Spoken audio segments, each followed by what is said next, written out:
Eh bien, salut tout le monde.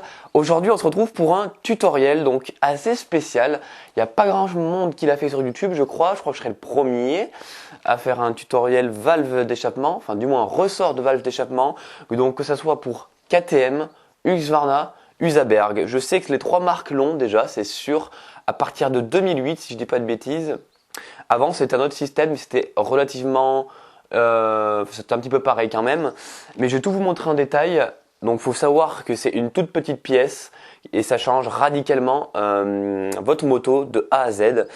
Alors pour faire cette modification de ressort de valve d'échappement, il va vous falloir soit vidanger votre boîte, donc c'est radical, vous pouvez vidanger votre boîte, ou sinon coucher votre moto sur le côté gauche. On la couche sur le côté gauche pour que l'huile de boîte se mette du côté gauche de la moto, et comme ça quand on ouvre ici il n'y a rien qui coule, parce que là si vous ouvrez directement il va tout y avoir qui va couler et ça va pas être joli. Du coup soit vous vidangez votre boîte, soit vous couchez votre moto. Bon, pour ma part l'huile de boîte est toute neuve, donc ce qu'on va faire, on va tout simplement coucher la moto sur le côté gauche. Donc on va prendre ceci et c'est parti, on va essayer de pas l'abîmer. Ceux qui se posent la question, si jamais vous l'avez pas reconnu, c'est un 300 Husqvarna 2016. J'ai mis le tapis environnemental. Le seul risque, c'est que votre carbu se vide. Et voilà. Du coup, vous coupez votre essence et votre cuve va se vider. Du coup, j'ai mis le tapis en dessous. Bien la retenir. Mettre ça en dessous. Tac. Voilà.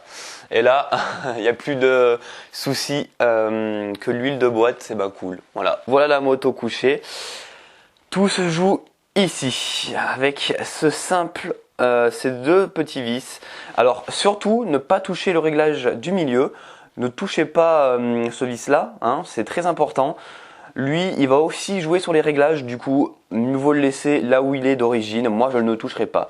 Donc vous prenez une clé de 6 et vous dévissez gentiment ces deux petits vis, c'est très rapide. On dévisse ça et après on va sur l'établi et je vais gentiment vous montrer chaque ressort en détail et comment le changer. Du coup, voilà, vous le tenez un peu appuyé parce que le ressort il pousse et voilà. Et alors là, tac, vous avez en première partie ce qui vient appuyer sur votre ressort tout simplement. Donc ça on va le poser juste là. Moi je vais l'emporter l'établi carrément. Et là vous avez, il y a encore un peu d'huile. Vous avez votre gros ressort avec à l'intérieur le ressort de couleur. Donc si vous ne vous souvenez pas quand vous l'avez démonté, ça vient appuyer tout simplement en haut à l'opposé du ressort. Vous voyez, tac, ça se déclipse. Et là les deux ressorts se séparent. Donc on pose le gros ressort ici. Et là on a notre ressort de couleur rouge. Donc voilà, j'avais commandé tous les ressorts. Donc là on a le ressort jaune et ici on a le vert. Ils sont exactement la même longueur, mais c'est juste leur rigidité qui joue sur votre moto. En gros, plus le ressort va être mou, plus vos valves vont vite s'ouvrir quand vous allez accélérer, et plus votre ressort est dur, comme le vert, moins vos valves vont s'ouvrir. Donc moins vos valves s'ouvrent, moins vos gaz d'échappement tout simplement sortent rapidement. Donc votre moto gagne en coupe. On va tous les sortir. Donc je rappelle que votre moto enduro d'origine a le ressort qui est de couleur jaune, donc d'origine, c'est le milieu. Rouge, c'est plus une moto qui sera typée cross, vraiment agressive. Et vert, ça sera vraiment une moto qui sera typée linéaire, pas très violente, mais avec beaucoup de coffre. Donc moi j'ai mis le rouge pour le Supermoto bien entendu, parce que j'aime bien ça. Et d'ailleurs pour l'enduro aussi, je mettais le rouge, je vais expliquer pourquoi après. Bon, alors les voilà les ressorts. Je les ai mis dans l'ordre. Du coup, on peut voir tout simplement que le vert a plus de tours que le jaune et le jaune a plus de tours que le rouge. Ils ont tous la même taille, comme je l'ai dit précédemment. Et regardez. Donc là, très dur. Jaune. Un petit peu plus mou. Et rouge. Complètement plus mou. Et du coup, pour ceux qui se posent la question, le ressort coûte 1,50 €. Vous pouvez le trouver sur les pièces détachées sur internet ou tout simplement à votre concession. Donc il n'y a rien de secret, mais c'est vraiment une pièce qui va changer tout le comportement de votre moto. Donc sur un 2 temps, on peut vraiment régler une moto comme on veut, à sa façon de conduire, et ça c'est vraiment la pièce qui fait déjà la grosse différence, mais qui coûte vraiment rien. Alors moi, quand j'avais acheté la moto, Elle avait le ressort vert et c'était vraiment une moto molle. Je la trouvais pas du tout à mon goût. Je trouvais pour un 300 ça se tramait un peu, il manquait vraiment de pêche quand on voulait faire des grosses grimpettes. Donc ce que j'ai fait, j'ai mis le ressort jaune que j'ai commandé là-bas, donc je l'ai installé directement. Le ressort jaune c'est d'origine. On a un peu de patate, du coffre, c'est linéaire un petit peu, c'est assez violent quand on tourne la poignée. C'est convenable. Et après, je dis bah tant qu'à faire, on va essayer le ressort rouge. J'ai mis le ressort rouge et là je suis tombé amoureux directement parce que la moto était métamorphosée quoi. C'est vraiment impressionnant. Du coup, j'ai laissé le ressort rouge, mais il y en a sur les forums qui disent si tu enlèves ton ressort vert pour mettre un ressort rouge, tu vas perdre tout ton couple. Alors oui et non, ça dépend. Alors si tu laisses la ligne d'origine, tu vas perdre beaucoup de couple. Moi, en l'occurrence, j'avais mis la ligne complète Fresco et avec le ressort rouge, j'avais autant de couple qu'avec le ressort vert. Alors ça dépend après. Hein. Sur un 2 temps, on peut faire beaucoup de modifications. Vous pouvez très bien mettre votre ressort rouge avec un joint de culasse qui fait plus de couple. Après même une culasse anodisée qui fera encore plus de couple. Une ligne avec un silencieux très long. Avec beaucoup de couple, donc le ressort rouge avec beaucoup d'équipements sur votre moto, une boîte à clapet V-Force en plus. Je suis désolé, votre moto sera increvable, ça sera vraiment quelque chose qui respire.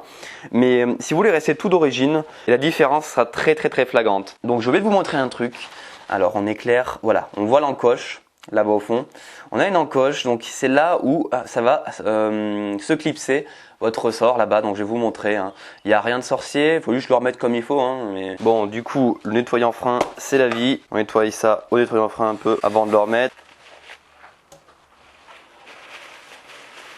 Du coup, pour le remontage, on prend notre petit attache à ressort. Tac, on la met ici. On choisit le ressort qu'on veut. Le ressort, il faut savoir une chose, c'est qu'il n'a pas de sens. Il est exactement pareil des deux côtés, donc peu importe. Tac, là, c'est fixé. Ensuite, on vient mettre le gros ressort par-dessus. Tac, c'est également fixé. Et ensuite, on va tout simplement mettre cette encoche que vous voyez ici dans l'encoche que je vous ai montré tout à l'heure au fond du trou tout simplement.